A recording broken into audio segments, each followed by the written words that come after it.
I would still rather choose ZBCN instead of Ethereum right now, even though nothing I say is financial advice. However, some people may be thinking, how can you say that? Take a look at Ethereum right now.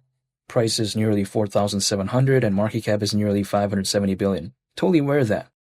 But if I were to, let's say, just start off right now and I had to choose ZBCN or Ethereum, I wouldn't even consider Ethereum, even though I'm not telling you to do anything, because if, let's say, Ethereum did a 10x from here, now at that point, market cap would be nearly 6 trillion, and the price of something like Ethereum would be nearly 50 grand.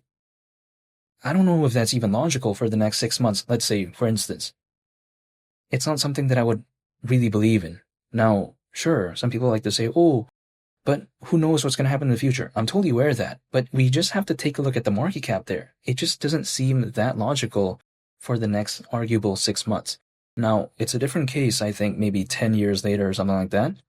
But I'm not talking about that. I'm just saying, let's say in the next 6 months, I just rather believe in an altcoin, which I think arguably has a way lower market cap, and that is something like ZBCN. Now, granted, I don't only just hold ZBCN, but again, if someone asked me Ethereum or ZBCN right now, I would have to say ZBCN because, for instance, let's say ZBCN went to the price of 10 cents, around a 20x from here.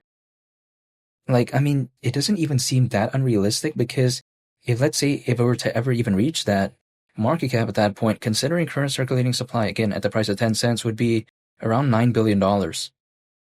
It's not something outlandish, like, for instance, even 50 billion or 30 billion or something like that, right? Let alone 100 or something. So even if, let's say, ZBCN just went to the price of 5 cents, so give or take around a 10x from here, even at that point, I would still rather believe in that over Ethereum for the next 6 months, in my personal perspective, because some people out there are saying Ethereum 10 grand, but Ethereum at 10 grand is less than a 3x from here.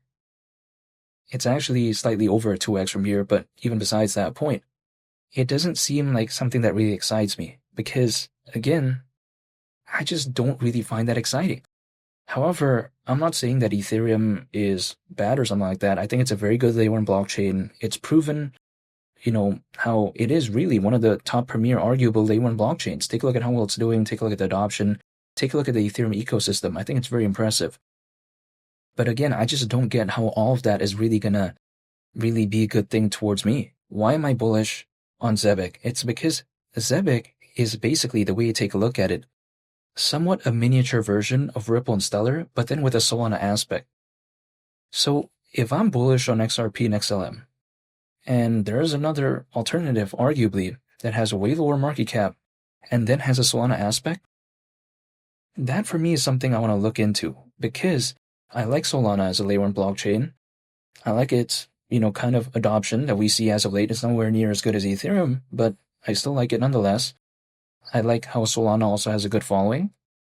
And then we see something like ZBCN, which not too long ago was top 10 in terms of utility when it comes to Solana. And not to mention, Solana Ventures is one of the backers when it comes to Zebec. So I find that pretty interesting as well. Not to mention Circle, which is publicly listed, by the way, and Circle is the creator of USDC, the stablecoin, that allegedly holds quite a significant amount of ZBCN. And that's not even what I've observed. That's from Zebec making a post on X themselves and saying how Circle holds a significant amount of ZBCN. So just imagine that. And also, not to mention, Circle, one of the early backers when it comes to Zebec. So in the grand scheme of things, I see something like Zebec with sort of this Solana aspect and then seeing the things it's done with Circle, and then it's being focused on payments, global trade and finance, much like Ripple and Stellar. This is something that I like. And also, not to mention, Zebec is not only just focused on payments and global trade and finance, because some of the XRP or XLM alternatives, I would say, sometimes they're only just focused on that. But when I take a look at Zebec, it's focused on other aspects too, like for instance, AI-based PayFi, so AI-based payment finance. I think that's pretty interesting. It's focused on payrolls. It's focused on RWAs, or should I say real-world assets.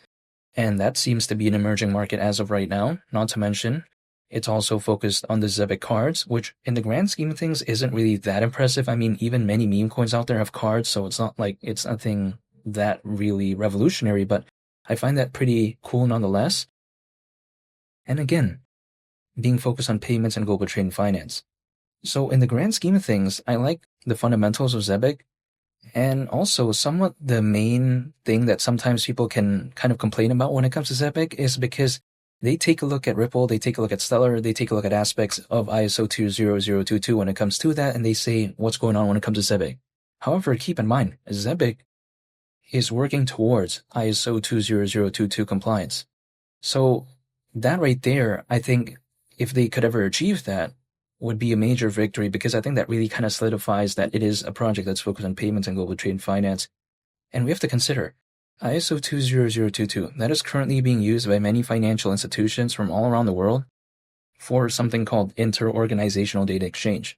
So that's a pretty cool thing. Like, for instance, we see XDC have aspects of that, Ripple, Stellar, also even Algorand, which, is another layer 1 blockchain that I'm very bullish on. However, even besides that, I just kind of find that when it comes to Zebec, it seems like it's heading in the right direction to me fundamentally.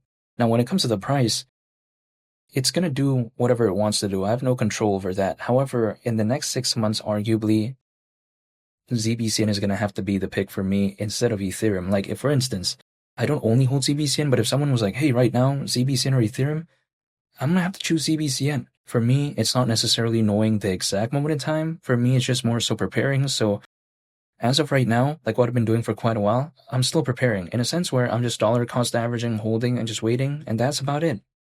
I'm just staying patient. However, I do want to stay patient with projects that I do like, and also, some people like to say, okay, if you care about hypothetical upside so much, how about this microcap and all this type of stuff? Well, look, I get it. I don't think ZBCN is going to be the best performing thing out there, arguably in the next 6 months percentage price, hypothetical increase-wise. However, that's not something that I'm entirely concerned with, because for me, my criteria is this. I do not want a microcap, but I do not want something that's kind of like a dinosaur, like where the market cap is just too massive. I want to find something in between. So then, arguably, a ZBCN does fit that criteria for me. It's going to depend on a case-by-case basis. I'm not telling them to do anything, but personally, that fits what I'm looking for. Now, some people out there, they may want a microcap, and that's different. If I was only looking into microcaps, ZBCN would not even be something I would consider, because it is not a microcap. So then again, for the criteria that I'm looking towards, which is a project with a pretty decent community, good exchange listings, and a pretty decently sized market cap that isn't way too massive, ZBCN fits what I'm looking for. So then, again, Ethereum, I get it, a lot of fans, and that is something that some people may look for, right? And some people out there, they may not even want ZBCN, they may look for microcaps. However, again, just in my personal situation, I like these type of projects that are kind of in the sort of not too mainstream yet, but then still pretty decently sized, but not a microcap. And I like that when it comes to Zebec. So that's going to be the winner here for me, even though this doesn't mean that everyone is going to think the way I do. However, again, in my personal perspective, I would rather believe in ZBCN over Ethereum, in my case, let's say in the next 6 months. However, I'm just staying patient, and that's really about it. And feel free to subscribe if you enjoyed this video. I would greatly appreciate it. It's only the Captain, and I'll catch y'all on the next one. I'm out. Peace. Bye.